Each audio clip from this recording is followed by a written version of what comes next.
Media बंधुओं, मैं आप लोगों को ये अवगत कराना चाहती हूँ कि आज बीएसपी प्रदेश कार्यालय लखनऊ में यूपी में पार्टी के खासकर ओबीसी समाज व अल्पसंख्यक समाज में से मुस्लिम समाज एवं जाट समाज के मुख्य सेक्टर व मंडल सेक्टर स्तर के वरिष्ठ पदाधिकारियों की ये अति महत्वपूर्ण बैठक बुलाई गई है, जिनको प्रदेश की केवल सुरक्षित विधानसभा की सीटों पर अपने अपने समाज को बीएसपी में जोड़ने की विशेष जिम्मेवारी सौंपी गई है। इनके साथ साथ प्रदेश की सामान्य विधानसभा की सीटों पर भी अलग से इन वर्गों के अन्य लोगों को भी लगाया हुआ है, जिनकी मैं पिछले महीने समीक्षा कर चुकी हूँ। लेकिन आज ऐसी विधानसभा की सीटों पर लगे जिन पदाधिकारियों को बुलाया गया है, ये सभी पदाधिकारी पिछले कई महीनों से अपने अपने क्षेत्र में इस कार्य में पूरे जी जान से लगे हैं और आज मेरे खुद के द्वारा इनके कार्यों की गहन समीक्षा करने के लिए ही इन्हें प्रदेश कार्यालय लखनऊ में बुलाया गया है। वैसे आप लोगों को ओबीसी वर्गों के बारे में ये मालूम होना चाहिए कि आज यूपी सहित पूरे देश में अति पिछड़े वर्गों के लोगों को विशेषकर शिक्षा एवं सरकारी नौकरियों आदि में जो इन्हें आरक्षण संबंधी सुविधाएं मिली हैं, तो ये सब वास्तव में पूरी की पूरी देन देश के करोड़ों दलितों, आदिवासियों एवं अन्य पिछड़े वर्गों के मसीहा व भारतीय संविधान के मूल निर्माता परम पूज्य बाबा साहब डॉक्टर भीमराव अंबेडकर की ही है, जिनकी कृपा से ही संविधान में अनुच्छेद 340 के तहत इनको ये सुविधा देने के लिए तब फिर कमीशन बना। लेकिन इस मामले में अति दुख की बात ये भी रही है कि केंद्र में रही आज़ादी के बाद लंबे अरसे तक केंद्र में रही कांग्रेसी सरकार के समय में ही मंडल कमीशन की रिपोर्ट आने के बावजूद भी इस पार्टी की सरकार ने इसे लागू नहीं किया था, जिसे फिर बीएसपी ने ही अपने अथक प्रयासों से केंद्र में रही श्री बीपी सिंह की सरकार से लागू करवाया था और तब फिर जाकर देश में ओबीसी वर्गों के लोगों को दलितों व आदिवासियों की तरह इन्हें भी काफ़ी कुछ ये आरक्षण की सुविधा मिली है, जिससे अब केंद्र व राज्यों की भी जातिवादी सरकारें इनके आरक्षण को आए दिन नए नए नियम व कानून आदि बना के तथा कोर्ट कचहरी आदि का भी सहारा लेकर प्रभावहीन बनाने में लगी है। यही हाल हमें यहाँ इन वर्गों का यूपी में भी देखने के लिए मिल रहा है।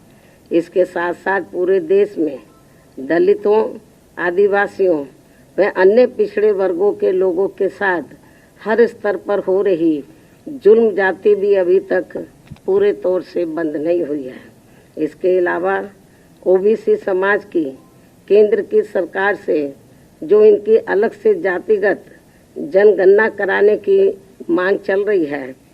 जिससे बीएसपी पूरे तौर से सहमत है, उसे भी अब केंद्र सरकार द्वारा जातिवादी मानसिकता के तहत चलकर नज़रअंदाज किया जा रहा है। इसी प्रकार यूपी में वर्तमान में चल रही भाजपा सरकार में हमें धार्मिक अल्पसंख्यक समाज में से खासकर मुस्लिम समाज के लोग भी हर मामले में व हर स्तर पर काफ़ी ज़्यादा दुखी नज़र आते हैं। इस सरकार में अब इनकी तरक्की होनी भी लगभग बंद सी हो गई है। ज़्यादातर फर्जी मुकदमों में फंसा के इनका काफ़ी उत्पीड़न भी किया जा रहा है। साथ ही नए नए नियमों व कानूनों के तहत इनमें दहशत भी काफ़ी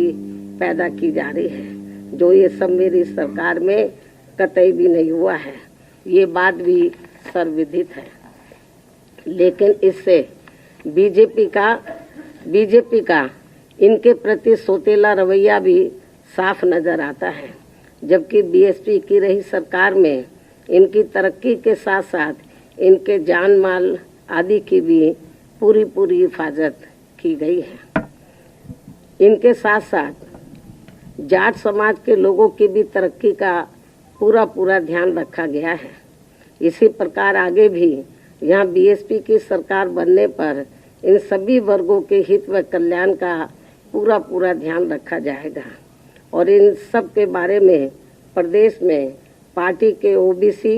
व जाट समाज एवं मुस्लिम समाज के आज आए हुए हैं सभी पदाधिकारी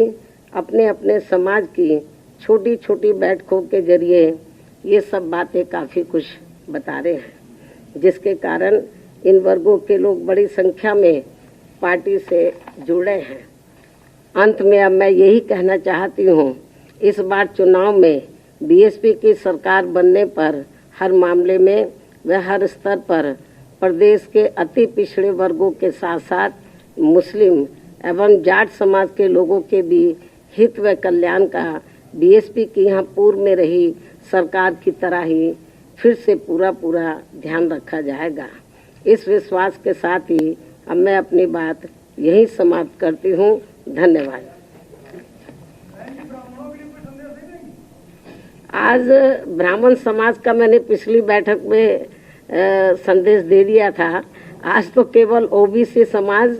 और धार्मिक अल्पसंख्यक समाज में से मुस्लिम समाज और जाट समाज के जो वरिष्ठ लोग हैं, जिनको विशेष जिम्मेदारी सौंपी गई है, उनकी मीटिंग बुलाई गई है। आपको मैंने बताया कि मैंने पिछले महीने ही ओबीसी समाज के और धार्मिक अल्पसंख्यक समाज में से मुस्लिम समाज के और जाट समाज के जो वरिष्ठ लोग हैं, तो उनको मैंने कुछ लोगों को जनरल सीटों पे लगाया हुआ, जनरल विधानसभा की, तो उनकी मैंने समीक्षा पिछले महीने की थी। तो आज केवल रिजर्व सीट के लोगों को बुलाया हुआ है। तो ये कोई ज़रूरी नहीं है कि हर बैठक में मैं मीडिया बंधुओं को बुलाऊं, लेकिन बीच में आप लोग थोड़ा नाराज़गी महसूस करते हैं कि बहन जी ट्वीट कर देती है, प्रेस नोट जारी कर देती है, हमें नहीं बुलाती हैं। तो इसलिए आप लोगों को बीच में ये आज फिर बुलाया गया है।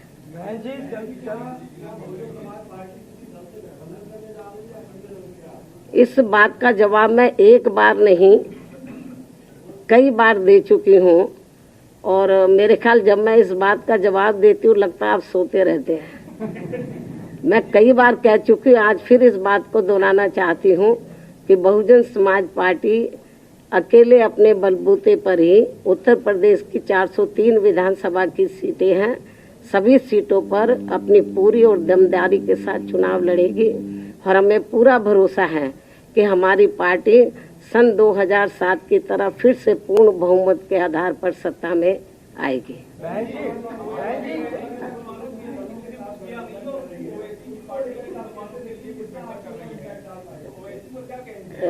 ये तो वक्त बताएगा। बहन जी, चंद्रशेखर रावण इस समय लखनऊ में है और वो कई दलों से बातचीत कर रहे हैं। क्या आप, उन्होंने ये भी कहा है कि हम मायावती जी से भी बात करेंगे, तो क्या आप उनसे बात करेंगी अगर इस तरीके की कोई बात होती है आपसे? जब मैंने आपको बता दिया कि बीएसपी अकेले अपने बलबूते पर चुनाव लड़ेगी, तो इस किस्म का कोई सवाल ही पैदा नहीं होता जो आप पूछ रहे हैं।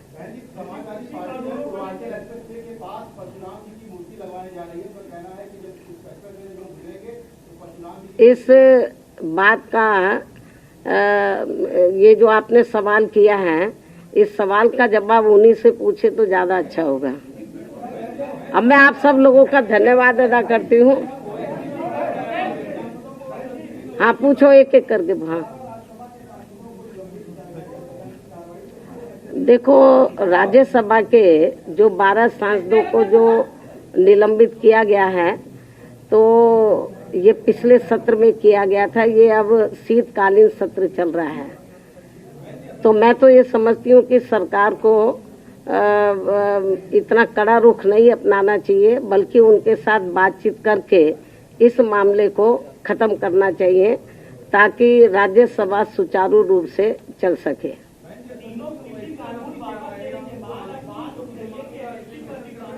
इसके बारे में मैं एक बार नहीं कई बार इस बात का मैं जवाब दे चुकी हूँ, ट्वीट के जरिए भी, प्रेस नोट के जरिए भी और पिछली प्रेस में भी दे चुकी हूँ।